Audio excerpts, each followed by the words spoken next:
Zeicaitė. Ir taip pat Mykolo Kleopo Oginskio balsas, mūza ir meilė aktorė Virginija Kochanskytė. Mums šis susitikimas yra nepaprastai brangus.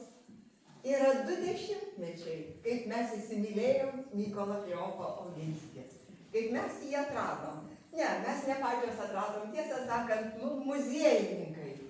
Pasufleravo, kad jeigu dvarų kultūra, tai kaip tik Oginskio jubiliejus artėja. Žinoma, mes truputį buvom tokios irgi nepasiskaitę ir su Šviesa nusprendėm, kad bent aš.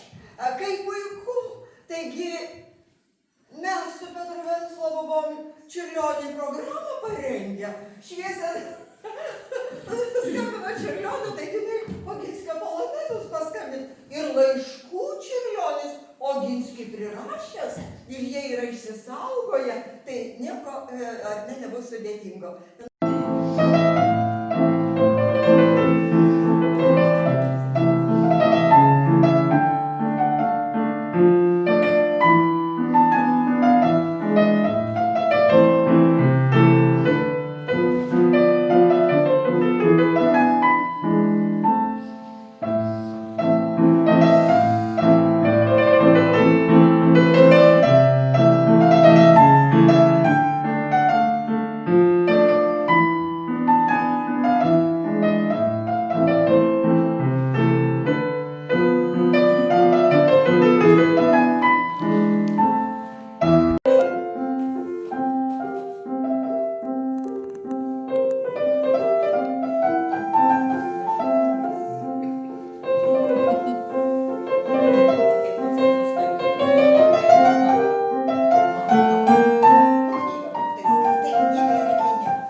Gražiausias liemenėlė, tai labai pridėjo, o kaklas ir pečiai neuždengti palieko, plaukai nepaliesti.